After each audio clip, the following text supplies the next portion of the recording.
Imagine waking up one day and realizing that everything you've ever held on to, your fears, your attachments, even your sense of self, was never truly yours to begin with. What if the key to happiness wasn't in chasing more, but in understanding life's deeper truths? The Buddha taught that wisdom begins when we look beyond illusions and embrace reality as it is. In this video, we'll uncover powerful Buddhist lessons that will change how you see the world forever. Lesson 1. Impermanence. Everything must change.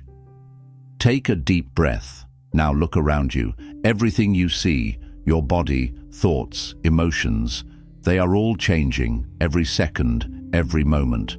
Nothing stays the same. The seasons shift, leaves fall and grow again. Rivers carve new paths. The sun rises, only to set once more. This is the law of impermanence. Everything in existence is in a state of constant motion, always evolving, transforming. Yet, as humans, we resist this truth. We cling to life as if it will last forever. We hold on to our youth, fearing the wrinkles that come with time. We grasp tightly to our loved ones, terrified of losing them. We attach ourselves to our identities, achievements, status, believing they define us. But what happens when change inevitably arrives, when sickness comes, when people leave, when time takes its toll? We suffer, because attachment is the root of suffering. The more we cling, the more we fear. The more we refuse to accept impermanence, the more painful change becomes. But the Buddha taught, impermanence is not to be feared, it is to be embraced. Just like a wave is never separate from the ocean, death is not separate from life. It is not an ending, it is a transition, a movement from one state to another. It is a passage, not a disappearance. Think of a candle flame. It burns brightly, but eventually it flickers and goes out. Does that mean the flame is gone forever? Number. Its warmth lingers. Its light once illuminated a space. Its essence, though transformed, still exists. This is how life works. Nothing truly ends, it only changes form. Imagine standing at the edge of a river. You cup your hands trying to hold the flowing water, but no matter how tightly you squeeze, it slips through your fingers. This is how life operates. The more you try to grasp it, the more it escapes you. But if you stop fighting, if you allow the water to move as it must, you will feel its coolness, its presence, its beauty. We fear loss because we have not accepted this truth. But if we deeply understand impermanence, we begin to see it differently. The people we love, the moments we cherish, they are precious because they are temporary, because they will not last forever. This is what makes life meaningful. Once we truly accept this, something shifts deep within us. Fear begins to fade. Anxiety over the future lessens. We stop trying to control the uncontrollable. Instead of resisting change, we flow with it, like a river that does not fight its course, but follows it with grace. Death is not an enemy. It is a truth, a teacher, a natural unfolding of existence. The great Zen master Thich Nhat Hanh once said, "Thanks to impermanence, everything is possible. Without change, there would be no growth, no new beginnings, no second chances. Life itself exists because of impermanence. So do not fear it, do not resist it. Instead, live fully, love deeply, and embrace each moment, for it will never come again." Because when you do this, when you truly accept impermanence, you will discover something extraordinary, a life lived without fear. Lesson 2. Letting go, freedom from attachment. Close your eyes for a moment. Imagine holding a rope tightly in your hands. The harder you grip, the more it burns your skin. Now ask yourself, who is causing the pain? The rope or your refusal to let go? In life, we cling to people, memories, expectations, and even pain. We hold on to relationships that no longer serve us, dwell on past mistakes, and attach ourselves to what could have been. But this attachment does not bring peace. It brings suffering. The Buddha taught that the root of all suffering is attachment. We crave certainty in an uncertain world. We chase permanence in a universe where nothing lasts. We try to control the uncontrollable, and when reality does not match our expectations, we feel disappointment, pain, anger. But here's the truth. Nothing belongs to you, not your possessions, not your loved ones, not even your own body. Everything you have is borrowed, temporary gifts from the universe. The tighter you hold on, the more they will slip through your fingers. So what does letting go really mean? Letting go does not mean giving up. It does not mean you stop caring. It means you stop clinging. It means you accept life as it is, not as you wish it to be. Imagine a leaf floating on a river.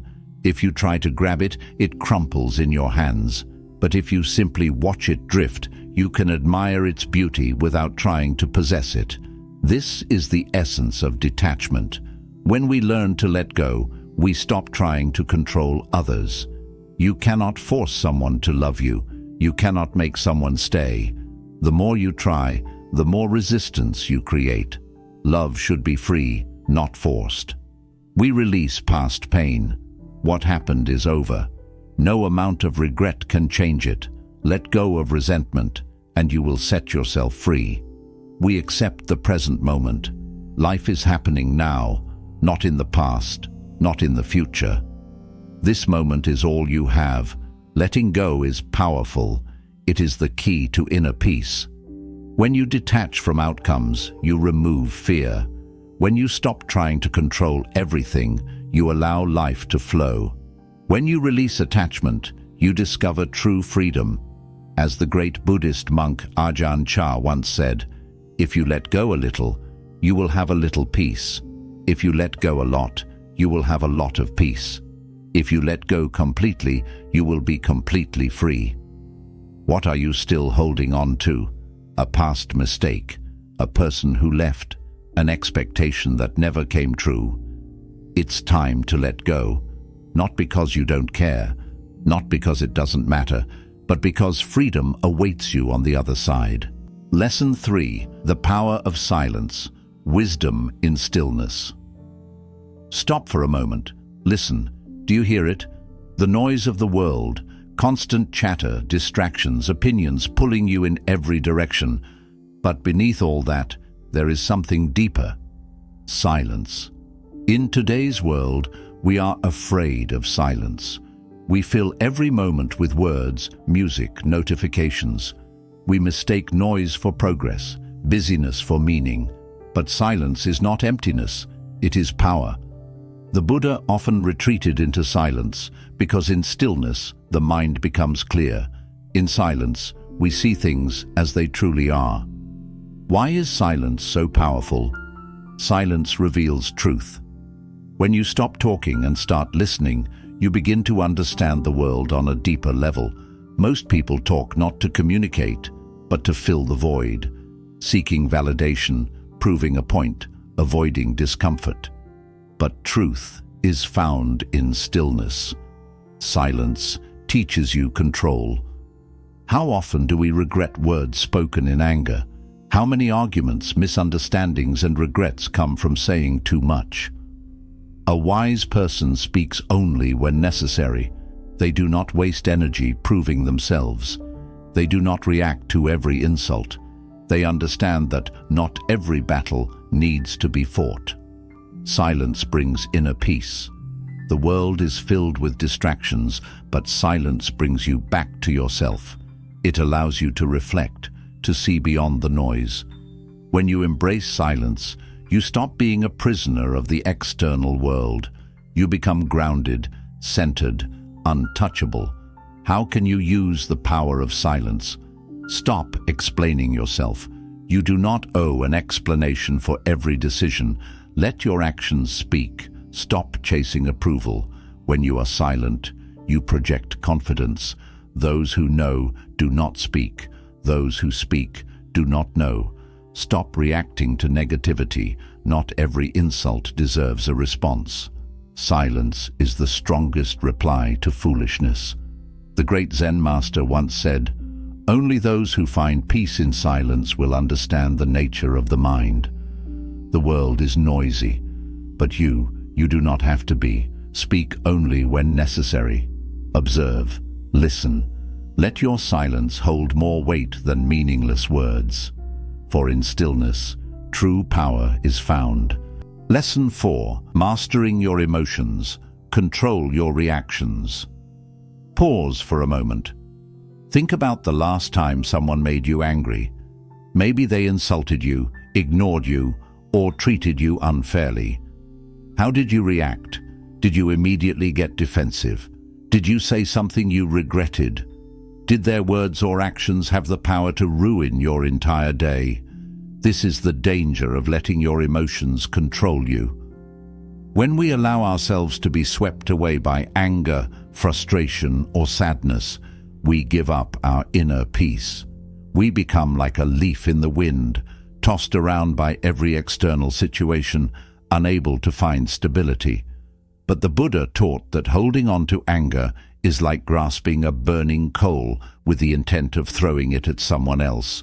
You are the one who gets burned. The same is true for any emotion that you do not control. If you let others provoke you, they will always have power over you. Why do we react so strongly? Because we are attached to our expectations, our pride, our beliefs about how things should be. We expect people to treat us with respect. We expect life to be fair. We expect to be understood. But the reality is, life does not always work according to our desires. People will disappoint us. Situations will test us. Unexpected hardships will challenge us. And if we do not learn to control our reactions, we will always be at the mercy of outside forces. How do we master our emotions? Pause before you react. The moment you feel anger, frustration, or hurt rising inside you, stop. Take a deep breath. Count to 3. Give yourself a moment before you respond. Your first reaction is usually an emotional impulse, not a wise decision. When you pause, you take back control. 2. Understand that other people's actions are not about you. When someone insults you, lies to you, or treats you unfairly, it is a reflection of them, not you. Their anger, their negativity, their disrespect, it comes from their own inner struggle. Do not let their chaos become your chaos. 3. Accept that not everything deserves your energy. Every time you react, you give away your power. Not every comment needs a response. Not every argument needs to be won. Ask yourself, is this worth my peace? If the answer is no, let it go. Ignoring negativity is not weakness, it is wisdom. 4. Choose peace over pride. Many conflicts escalate because of pride. We want to be right. We want to win. But at what cost? Is winning the argument worth losing your inner peace? Ask yourself, is my peace more important than my ego? Often, the greatest strength is found in walking away. 5. Practice mindfulness. Daily. The more you train your mind to be present, the less you will be controlled by emotions. Mindfulness, meditation, and deep breathing help you observe your emotions without being controlled by them. They give you clarity, helping you respond wisely instead of reacting impulsively. What happens when you master your emotions? You become unbreakable. No one can shake your peace unless you allow them to. You stop taking things personally. You realize that other people's actions are about them, not you. You become more respected. People admire those who stay calm under pressure. You make better decisions. When you are in control of your emotions, you make choices based on wisdom, not impulse. You find inner freedom. You no longer let outside circumstances dictate your happiness. You cannot control what others say. You cannot control how others act, but you can always control how you respond. Emotional mastery is not about suppressing your feelings. It is about understanding them, controlling them, and not letting them control you. As the Buddha said, rule over your mind, or it will rule over you. Will you be a slave to your emotions, or will you be the master of your mind? The choice is yours. Lesson 5. Discipline over motivation. The key to lasting success. Think about a time when you felt highly motivated. Maybe you watched an inspiring video, read a powerful book, or set an ambitious goal. At that moment, you felt unstoppable. But what happened a week later? A month later? When the excitement faded, did you still take action? Or did you fall back into old habits? This is the problem with motivation. It is temporary. It comes and goes like waves. Some days you feel unstoppable. Other days you struggle to even start. If you rely on motivation alone, you will always be inconsistent. This is why discipline matters more than motivation. Motivation is based on feelings. Discipline is based on action. Motivation depends on how you feel, but feelings are unreliable. You may not feel like working out, studying, or building your dream life every day, but discipline doesn't care about feelings. It is the commitment to show up no matter what. Motivation is short-lived. Discipline creates lasting habits. You might feel motivated to eat healthy today, but what about tomorrow? Without discipline, your efforts will be inconsistent. But when you build discipline, healthy habits become automatic. You no longer need to think about it.